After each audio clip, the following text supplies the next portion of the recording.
Nissan Frontier doesn't mess around. Frontier comes standard with a 310 horsepower V6, the most powerful, naturally aspirated V6 in its class. It can tow up to 7,150 pounds. With 9-speed automatic transmission, you get smooth power every time you hit the gas. Visit your local Nissan dealer and get a Frontier. No tricks, no trendy, unproven turbo or hybrid fad. Just real truck power. Auto Pacific segmentation. 2026 Frontier versus latest in market competitors in the mid-size truck class. Base models compared based on manufacturers' websites.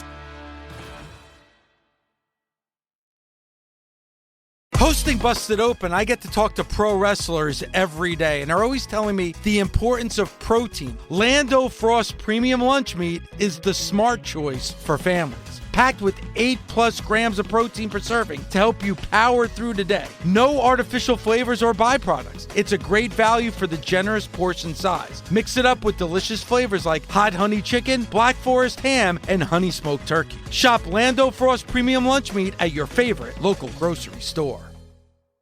Welcome to the Bust Open Podcast. Along with Justin LeBar, I'm Jonathan Hood. And on today's show, we talk about Saturday night's main event from Madison Square Garden in New York. The main event, did it deliver? Find out next on the Busted Open Podcast. This is the Busted Open Podcast. So, Cody Rhodes and CM Punk takes on Gunther and Sami Zayn. And Nick Aldis, before getting beat down, had an announcement to make. And the announcement was if Gunther and Sami Zayn win the main event, it would be a 4-way for the Undisputed World Heavyweight Championship with Rhodes and Punk and Gunther and Zayn. Adam Pearce had to announce this stipulation on SmackDown from Albany, New York. So why would the stipulation still stand? I need this in a kayfabe explanation. Well, because the paperwork was already drawn up. Nick Aldis already went through the lawyers and got the paperwork done. And this is very expensive stuff to have done. I mean, they're charging you by the minute. They're charging you by the word, essentially. So the paperwork was drawn up. And as Adam Pearce said, you know, if Gunther would have just calmed down, he would have heard this stipulation, but he was too busy seeing red with his anger towards Nick Aldis, his misdirected anger, I mind you, towards Nick Aldis. So yes, again, the paperwork's there. I mean, it is what it is. It's what's official is what's official. That's why, you know, if a referee happens to have their back turned, a referee happens to be incapacitated, and some shenanigans happen, but that's what, you know, gets us to the result, the end of the match, it still stands. I mean, you know, the final word is the final word, the final count, the final bell is the final bell. So that's where we are. So you just gave me the old referee's decision is final. That's what you just did there. Again, the paperwork was drawn up. You can't just rip that stuff up, Jay Hood. I mean, you know, come on now. I mean, Justin, so there's a stipulation in place and you wrote it up and I'm pissed off about it. And I'm fighting you because of what you did to me. Aren't you just saying we're going to rework this because you attacked me? No. What is this? So Gunther went from mad and concerned about his lot in life in WWE on SmackDown. You saw him, right? It wasn't the chipper demeanor. It wasn't the smile on the face until Pierce said, oh, by the way, even though you beat down our general manager and put him out of action, you're still going to be able to be rewarded for this if you and Sammy win the match at Madison Square Garden. What? All right. I'll give you your next kayfabe explanation if you're Nick Aldis. I had the paperwork drawn up. Yes. Okay, and then Gunther wants to attack me, which he does. I'm going to let this paperwork ride. I'm going to let it stand. I'm going to let this be the stipulation that goes into Saturday night's main event because you know what? I already know what I'm going to do. Mm-hmm. I'm going to screw him out of his finish. So I'm going to dangle that carrot even closer to his face, and then I'm going to take it right away from him. You know what? And that's the answer. Yeah, and that's the answer that we got in the finish at Madison Square Garden. That's exactly what we got. We have Aldis screwing Gunther in the end. And here's what's funny about this. So he didn't want to come in a clandestine outfit, like in all black, kind of sneaking around ringside. He still had the general manager's suit on as he screwed him. He was still going to be Nick Aldis, the TV character we know. It wasn't him in just like an NWA jacket. It wasn't him just like, in jeans. It was still Nick Aldis, full suit, screwing Gunther in the end in the final of that matchup. Hey, if the Brit's gonna wear his beautiful suit and be attacked by Gunther, he's gonna wear his beautiful suit to screw Gunther. I mean, it wasn't like he was sneakily going around ringside to make sure that Gunther. No, he wanted the world to know it's still me. I'm still standing, even though I was attacked by Gunther. It's still general manager me going out there. I was just floored by this. Let's go back in time on the Peacock Network. This is the finish of this, the four-way, and we'll break down that matchup in just a moment, but just how it ended. Cody Rhodes, CM Punk, Gunther, and Sami Zayn. Wait a minute, what? That's Nick Aldis! Nick Aldis! Just dragged the official off the pin! Aldis just screwed Gunther! And now the title on the face of Gunther! You can't do that! Punk! With a GTS! That's a GM! Dragging Cody Rhodes into the cover here!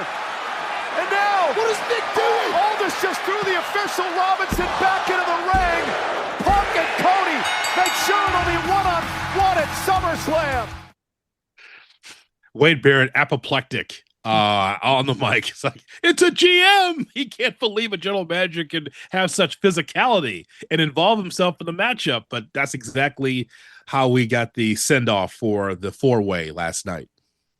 I will wonder, obviously it seems, again, a complete given now that we know what, now that Gunther definitely won't be in the title match at SummerSlam, we know what Gunther will be doing at SummerSlam. I do wonder, can they still allow Nick Aldis to be general manager once SummerSlam has come and gone, or is this enough to say, yeah, this is our segue of a new GM for SmackDown? Because I mean, now you're taking on one of your roster members. This is probably not appropriate GM behavior. You probably need to take some absence of this role. I'll be curious if this is a segue to that.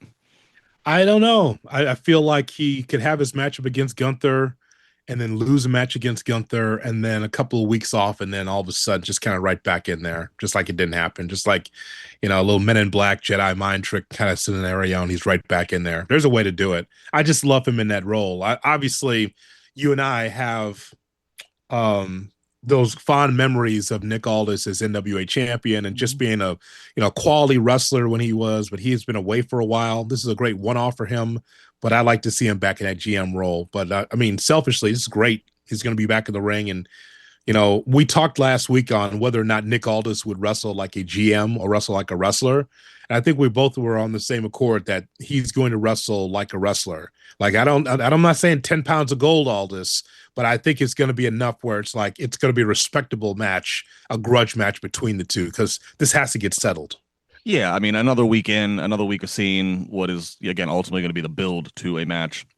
Yeah, I feel the same as I did last week. He has all the skills and tools as a wrestler. He might be a step or two slow.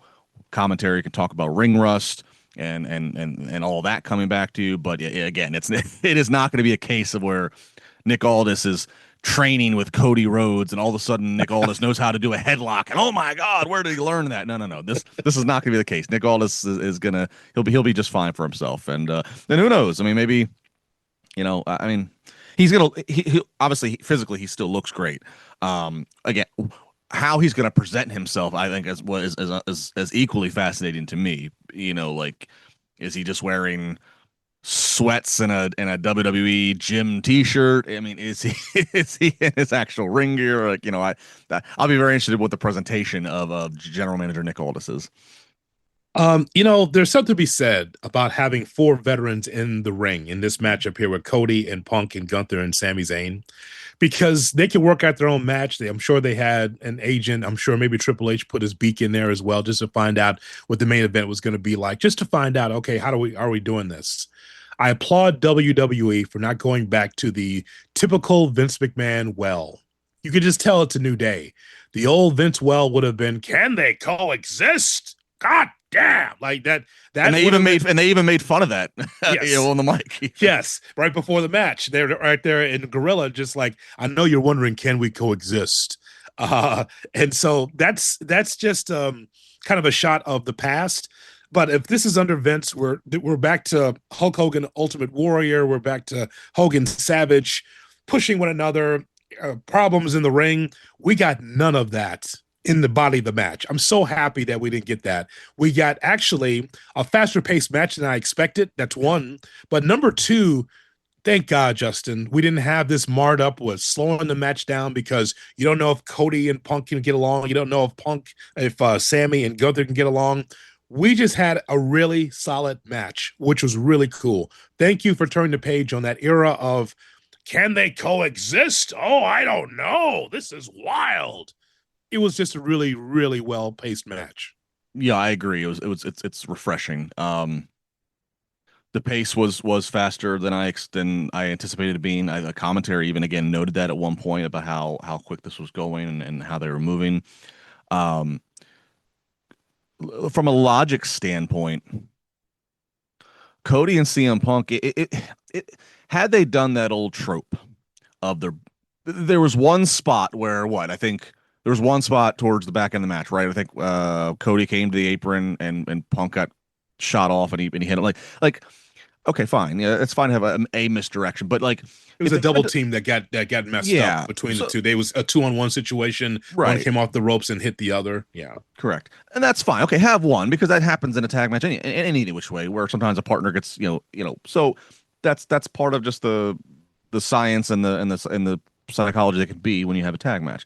But yeah, if they would have dug out the old trope of Cody and Punk can't walk down the damn aisle with each other without tripping over each other's feet, right? And they can't not back into each other and then swing around and get ready to throw hands because they assume that the other one was the opponent. Like, have we done all that? It would have been illogical to have who otherwise is represented as two of your smartest pro wrestlers, right? They are Cody Rhodes, obviously the son of Dusty, and he finished a story and he's a multiple-time world champion.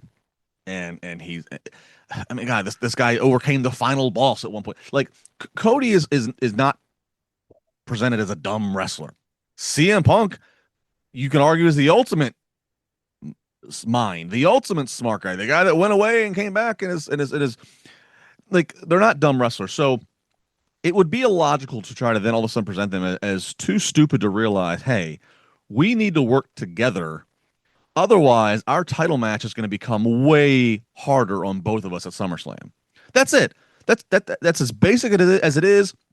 Everybody in that audience from 70 to 7 can understand that simple logic of they want to get along and win their match, so it's one-on-one and not four-way. That's very basic. So I'm glad that they just stuck with that. And again, also in the build thus far for Cody and Punk, while we might see tensions heat up in these next 2 weeks now that we are on the final stretch to the event, which is fine depending on how they do it. Up to this point, there really hasn't been high tension. It's been conversations constantly grounded with respect for each other and respect for their past. And respect, like there hasn't been like Punk didn't take a real hard verbal jab at Cody and then wink and then walk away. We haven't had that. So again, for it to all of a sudden have exploded last night out of nowhere would have been out of nowhere and been illogical. So yes, very happy with how this match went. Pacing was good. It was an entertaining match. At one point, I did find myself thinking, wow, they're in Madison Square Garden, and all four of these guys, Sammy, maybe you have some questions because he's of his style and he's the smallest of the size, but all four of these guys, I was like, man, I could picture them in the Garden in almost any decade. I could picture Gunther as a great heel in any decade in this mecca of an arena. Cody Rhodes, of course, he's a Rhodes, and CM Punk, a very old school kind of guy in a lot of ways. So it was fun at one point watching the four of them. I think it might have been when all four of them were down, and commentary noted all four. I remember just looking at that and hearing the Garden, everybody was alive for the match. I'm like, yeah, these four guys, it's not the first time for them to be in the Garden in their careers, but it's nice to see all four of them working together because this is a kind of a on Saturday night's main event, a nostalgic event. In anyways, this is a cool moment here for all four of these guys. Yeah, all four guys understood the moment. It's obviously it's Saturday night's main event, but it's also Madison Square Garden, in which you're supposed to be able to step it up several steps. This is not Troy, New York. It's not Poughkeepsie. Like you have to be. It's the Madison Square Garden. These people paid a lot of money to see you perform, and so the can they coexist nonsense wouldn't have worked with the Garden, but because again, there's a lot of fans there. They want to be able to see something special, and they did with these four. Nick Aldis interfering came out of nowhere, which was kind of cool. And I just thought that all four met the moment. They met the building, they met the network, they met the Garden. That's exactly what you're looking for. If it's going to be a main event, it's got to be strong. Absolutely. And obviously we didn't know what we were going to get with Roman and Jalen, and we know that's still to come. So when I saw that we were in the early part of the second hour and this match was getting teed up, I was like, ooh. So, I think there's a spot there as well that you have to like rise to, knowing you're the main event match, and your match is going to implicate potentially the SummerSlam main event, but you're not getting to close the show out. I even think even just for the four of them, there's a little bit of a chip on the shoulder there. Like, okay, so we don't get to end it. We're gonna end it with some basketball players. Okay, we're gonna ring the bell. We'll give you 15. We'll give you 15 to 20. So we're not the main. So you want to have your Fanatics Fest thing at the end of the show? No problem. Want your photo op? No problem. Right. People remember our match. People remember your angle's your angle, but our match, that's the thing that's important. Absolutely. And whether or not that was ever articulated amongst the four of them as they are getting ready for the match, I will never know. Unless I ask one of them, I'll never know. But I feel pretty strongly it was in the mind of all four of them of like that exact thing. Okay, photo op can end the show. We're gonna go tear this thing down right here. We're gonna do this. It was on the dry erase board. they knew they weren't the last act. They knew. They were like, okay, all right, follow that, Roman. Follow that, Jalen Brunson. Let's see what we. And so, the afterbirth though, the aftermath, interesting. Because CM Punk and Cody Rhodes are happy, and then all of a sudden, there's something that happens where CM Punk flips his belt over his shoulder, and it hits the face of Cody Rhodes. Oh, the timing of that has to be right. That has to be Mr. Perfect tossing the towel to Bobby Heenan. Heenan's got to be able to catch it. It's one of those timing things where it's got to work, right? Otherwise, it's lousy, it's flat. But just Punk and Rhodes were close enough where Punk puts the belt on his shoulder, and the flap of it hits the face of Cody Rhodes, and Cody's like, "What's this?" And he's like selling the face, right? And so Cody was not happy with that because he thought that Punk was so arrogant that he did that on purpose. It is a timing thing. You're absolutely right. We saw it. It was right there in front of us.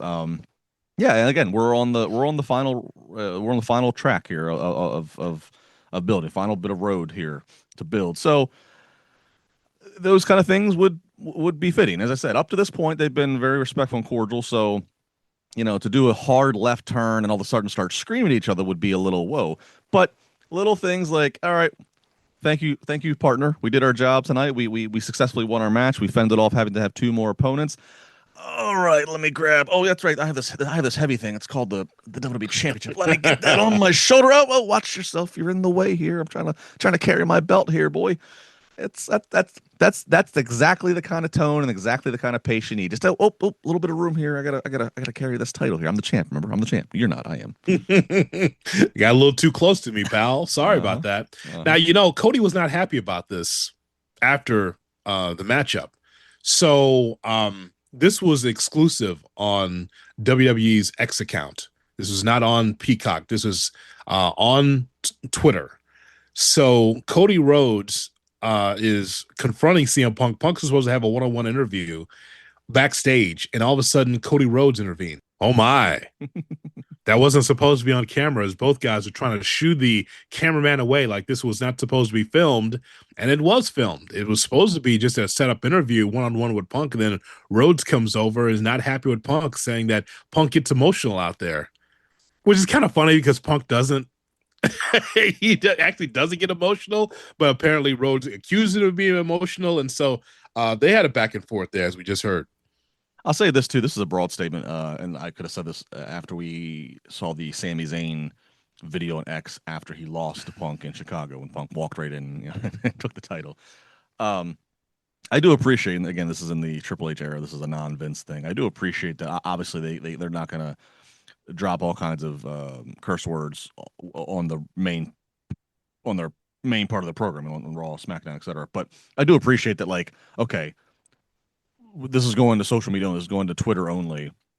I appreciate them, even though they got to beep it out, talking as two heated individuals would talk. Which is a curse word or several are going to be dropped if truly in the heat of a moment. So I appreciate that there's a little more authentic sounding and feeling to the conflict on these social media extras, and I do think it helps it rather than gosh darn you big bully, I'm darn it, I'm really mad at you. Like, I appreciate that we can get a little more authentic of a speak here in 2026. The beeps are more effective. Exactly. It's kind of like early wrestling, right? The way it was when we were growing up, where you hear these beeps like Dusty Rhodes going after someone, or you hear this in WWE and you hear those tones. It's like, oh, what are they saying? It actually has more effect than, hey, I'm going to curse on national TV. Okay, well, now you're just wide open with it now. Like, we know what you said, but it's like, okay. But the beeps actually, especially on that platform, a lot more effective. Yeah, exactly. Because it's almost like, even too, like if you are splitting your attention, if you have it on in the background of, and you're also doing something else, once you start hearing the beeps, it grabs your attention. It's like, whoa, they said something that was so crazy that they had to beep it. Now I got to pay attention. I got to lean in a little bit closer. I got to turn the volume up a little bit louder here so I can try to catch all this. Coming up next, we talk about the physicality of Lyra Valkyria versus Bayley and more from Saturday night's main event. Your one-stop shop for RASSLINS Wrestling. Pro Wrestling Nation 24/7. Channel 156. This episode is brought to you by Nordstrom. The party's on and you're invited. The Nordstrom Anniversary Sale is here and new fall fashion is on sale for a limited time. Shop styles from brands like Reformation, Free People, and UGG, plus once-a-year beauty exclusives from Charlotte Tilbury, Jo Malone London, and more. We're talking clothing, shoes, accessories, activewear, and beauty, up to 33% off. Prices go up August 10th, so don't wait. Restrictions apply. Shop now in stores at Nordstrom.com or download the Nordstrom app. As a fan chosen for the halftime challenge, I love sports. For a chance to win the big prize. But when my half-court heave only goes half the distance... How embarrassing for him! I wonder, is Sport Clips better than sports? Because Sport Clips Haircuts is sports on TV, plus an expert haircut, hot steam towel, and massaging shampoo. Tear up his comically large check. Which is better than sports plus... public embarrassment. Sport Clips. It's a game changer. Check it online at sportclips.com. Zach, nice vacation spot, but without T-Mobile 5G home internet, it's scary here. Don't open it! Relax. I ordered T-Mobile 5G home internet with same-day delivery powered by DoorDash. Nothing to be afraid of. We're saved! Get T-Mobile 5G home internet delivered the same day, powered by DoorDash. Just $35 a month with autopay and a voice line.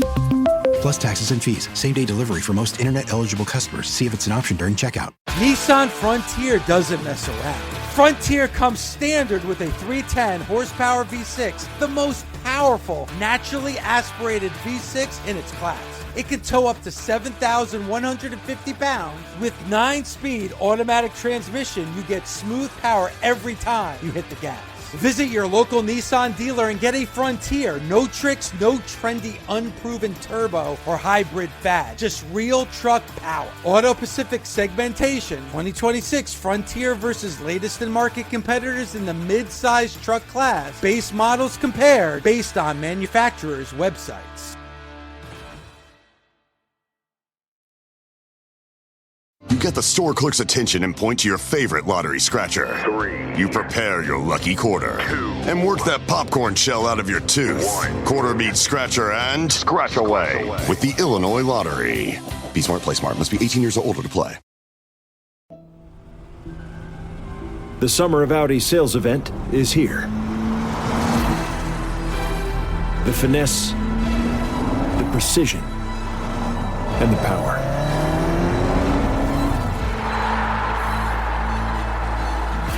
We know the sound of performance when we hear it. Game recognizes game.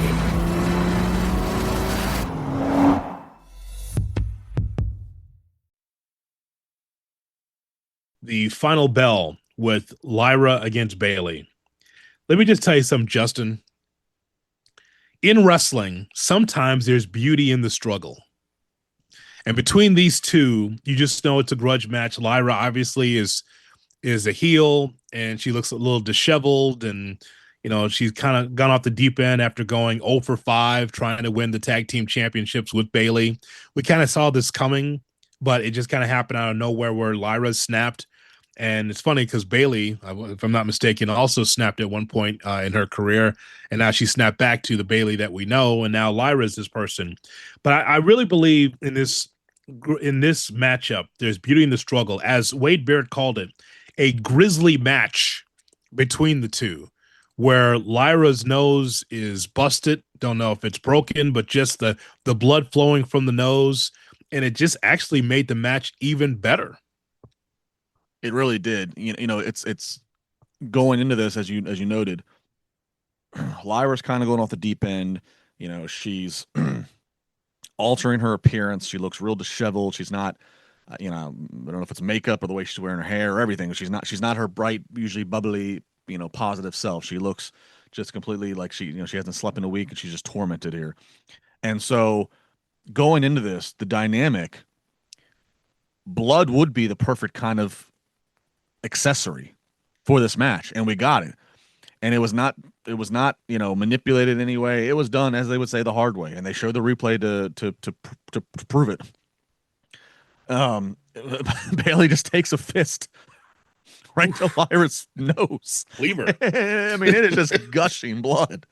But it was a great addition, a great accessory, as I said.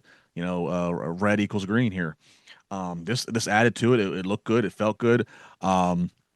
This was not a perfect choreographed dance.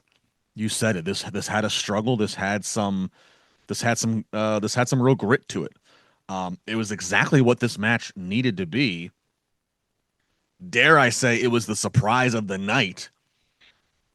Both ladies are talented. I'm not saying that I was dismissing the match, but what I am saying is that when I looked at the card and I looked at, okay, Roman Reigns is on it, something's gonna happen here with him, all the hoopla around Danhausen we talked about, obviously the implications for the tag team match and what it means for SummerSlam's title match.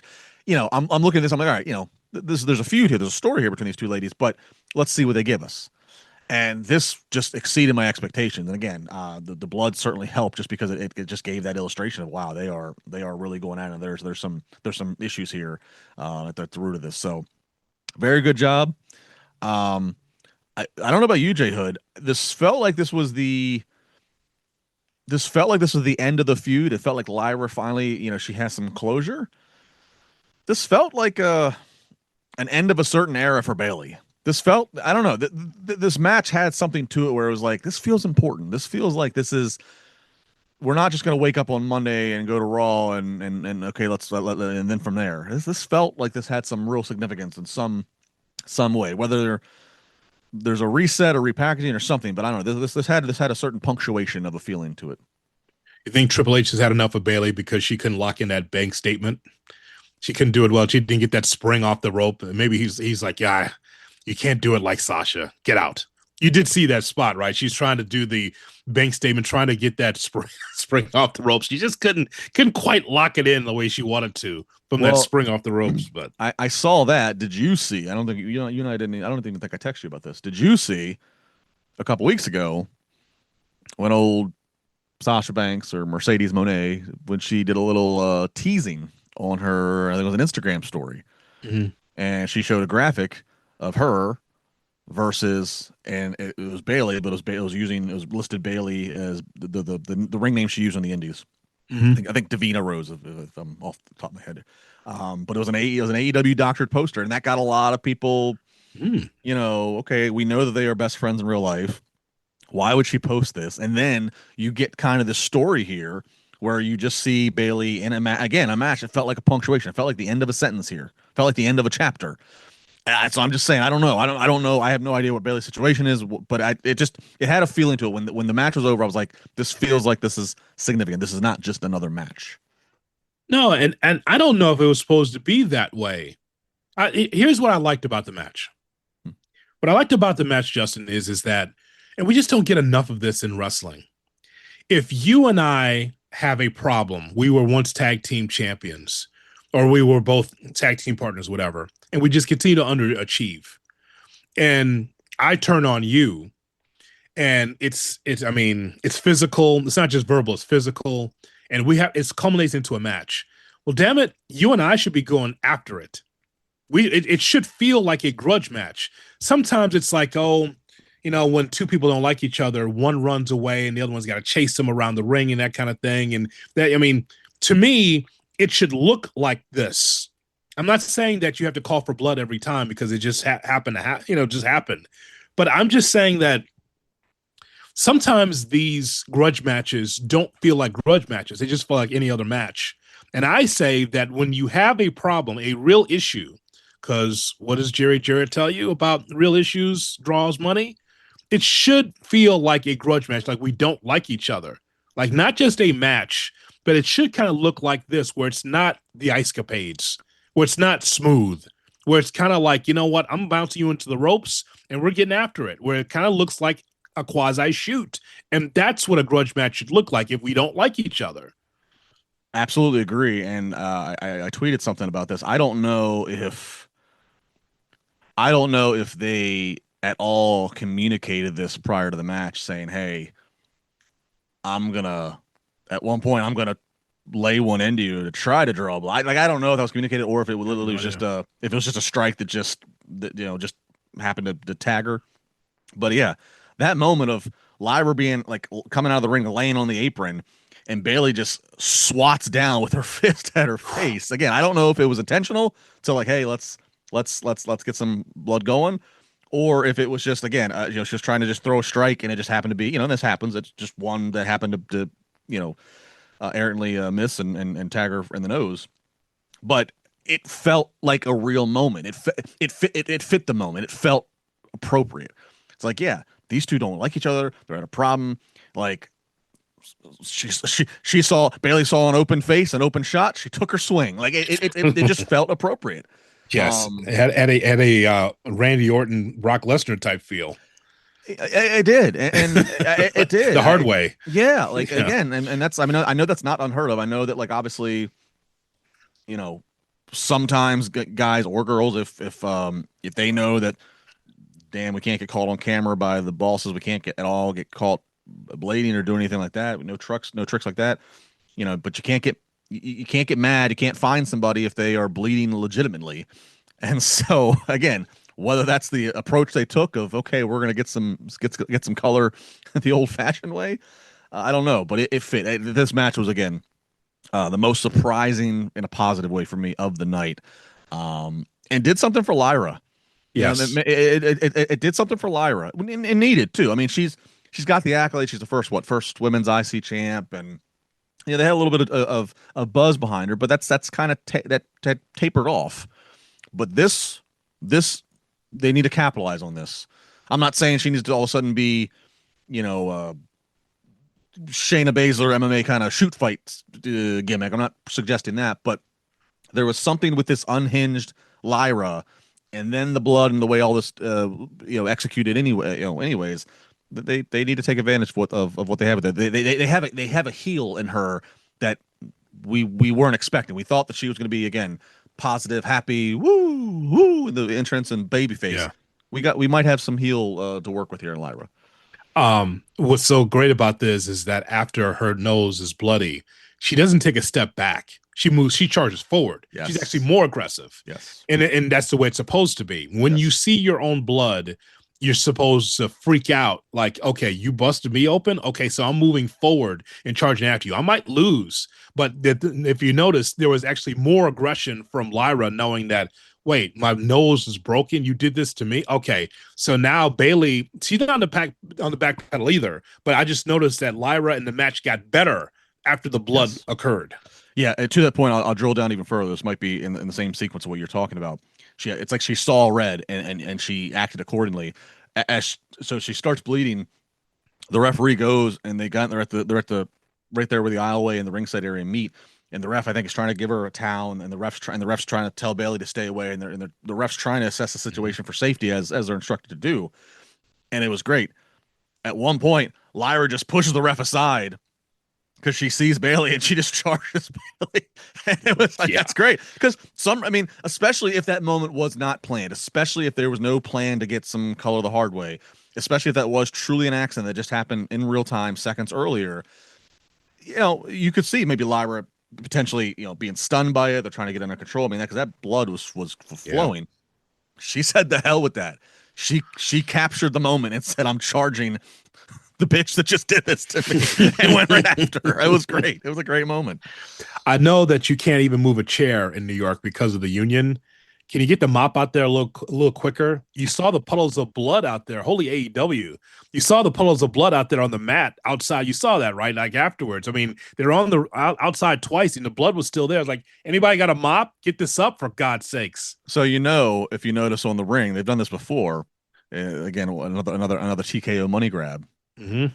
They have people's names printed on the mat. You see this, right? Yes. So if you go back, guys, or anybody that didn't see this, if you go back and watch, if you look along the outside perimeter of the ring mat, you'll see there's a bunch of, they have names, and it's fans. People get to pay to have their name printed on the mat. And then I don't know if they cut the mat up and give it to them, but if they do, if they give you your piece, what a great souvenir. If you have some Lyra blood that happened to splash onto the text of your name, you take that home for your man cave.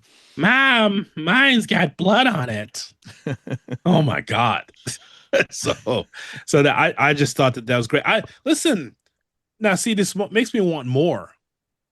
It makes me want more. I want to see more of this matchup. If that's the end, I mean, that's one way to end the feud, because Bailey probably shouldn't be around for at least a week after this, after she got Planet on the steps. So, I mean, I love what I saw from those two.